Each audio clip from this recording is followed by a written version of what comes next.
So when the last war video ended, I told myself that hopefully I make no more slip-ups for the rest of the season, and that's pretty comical because I'm talking about myself, who is very prone to making slip-ups because I'm not really that good of a player. So today you're going to see that, yeah, I really messed up big time, and I almost got my first death only 2 wars in, which would be super soul-crushing, right? But first up, we have this Mantis here on path 4, and this is a 10-second fight. Yeah, Mantis, I mean, she was there, but she's no longer there. But now we have the debut of Quicksilver in Alliance War. So this is my rank 4 Quicksilver. Quicksilver, a great champion for this tactic because he has Withers at base, he is immune to Dex at base as well, and he is just a great counter to all these Mystic tactic defenders. So he is a great option to run in this current Alliance War meta. He is not the top option like Cassie Lang, Titania, Silk are, and Hulk as well. Hulk is crazy with this tactic, but he's still like a great substitute for them. So our bans this war were Silk, Spider-Man 299, and Hulk. So one of those is really important to me, which is Silk, because I run Silk pretty much all the time, and she is my best tactic attacker by far. So not having her really does hurt me a bit. But that's where Quicksilver comes in. That's where my other champions come in, like maybe Hulk, Cassie Lang if she's unbanned. So not the biggest deal if my Silk is banned. But check this out, man. Quicksilver has so many debuffs where Ebony Maw's degen does 0 damage to us. Because with the tactic, you take less direct damage, or you take less damage over time in general for each debuff on the opponent. And Quicksilver has a ton of them, right? So here I dropped the SP2, and the fight is now over. Not too bad either. That was like sub 1 minute for Quicksilver. Pretty dang solid in my opinion. And here we have path 4. We have Lady Deathstrike, and this one, my officer was scared of the fight, but I really wasn't. It's just a regular Moleman fight, no big deal. You can't bleed her, but that's fine. You can't drop special attacks, but it's fine because Moleman is still Moleman. Just the perfect counter for this path. In my opinion, there is no one better for it, and you'll see why in a bit here. So they're Inner Frenzy on accident, but it's no big deal. But look at that damage, man. Like almost 10,000 mediums, a 21,000 heavy attack, because why not? Moleman just doing Moleman things. You'll love to see it. So here I drop another heavy attack, I believe. Yeah, there I drop it. She drops CSP2, and we're in a pretty good spot right now.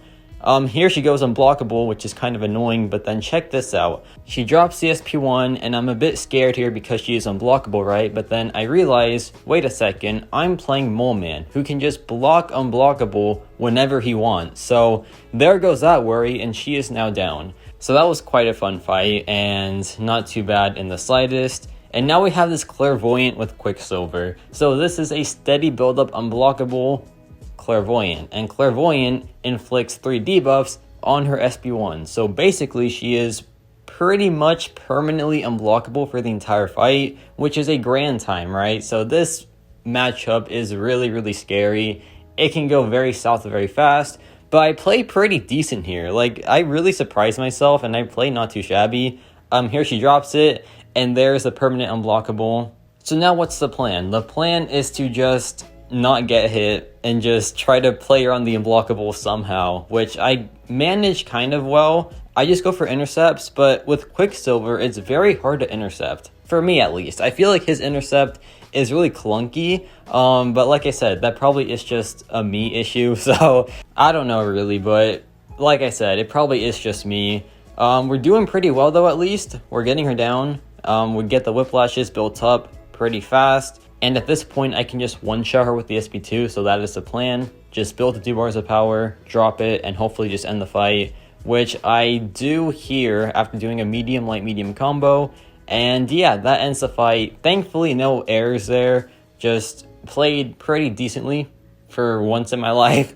But yeah, there is Clairvoyant down. And now here is the big issue. So let's put on my Invuln boost here, because this was supposed to save me, but it doesn't. And here is where I think I got saved the most. So I put on Inequity, and Inequity reduces the opponent's attack rating by 2% for each debuff on them up to 36%. So with Quicksilver here, you pretty much max it out instantly. So that is a great help for this matchup because this is a rank 2 Mangog. And by the way, I am terrified of rank 2 champions with rank 4 6-stars. It is just not fun at all. I feel like I'm at a massive disadvantage, so like one small mistake and I'm pretty much done for. And this fight just goes terribly. It was bad at the start of it, to be honest. I just didn't play it correctly in the slightest. There I mess up, I do the wrong combo, I lose my whiplash already.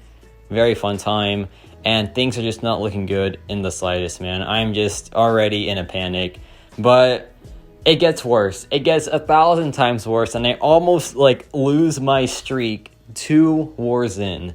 And for reference, when I left Salty 2 seasons ago, I was about 105-0, I believe. So I'm pretty much continuing the streak this season. So for it to end on this really, really annoying matchup, it would be terrible. And it was about to, but I got saved, and I don't even know how I got saved, man. But here I can just drop the SP3 and just build the SP1 right now. But here's the big issue. I am not building up my withers. I have like only 5 of them right now, and I'm just not getting enough. And I need to have more for Mangog because Mangog has a ton of power gain on this node. So there's a big mistake there, first of all. I'm just not playing this fight correctly in the slightest. I'm playing it terribly, and I don't know why I was playing it so bad. I usually play Quicksilver pretty decently, but this time, no, I was playing him very, very bad. And I can't do anything here because he'll go to 2 bars of power and I'll just get one shot by the SP2. So that is already not a good thing, right? But he gains the power anyway, so I'm pretty much just in the bin. And so I was like, you know what, man, it's over. I can't do anything now. I get hit there, which is even worse. And I just, yeah, I couldn't do anything, man. I was just done for. So I just do my combos because why not? He goes to L3, and I think this was the smartest thing possible to do because check out this damage. Perfect bonus, maximum inequity, and this is a rank 2 Mangog, and let's see the damage here.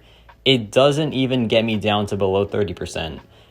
And I think I got saved from inequity and that perfect bonus. So if I didn't get that perfect bonus, I probably would have been done for, right? I don't know for sure, but yeah, here I can just drop the combo, drop my SP1, and that was the scariest fight of my life. Just absolutely miserable.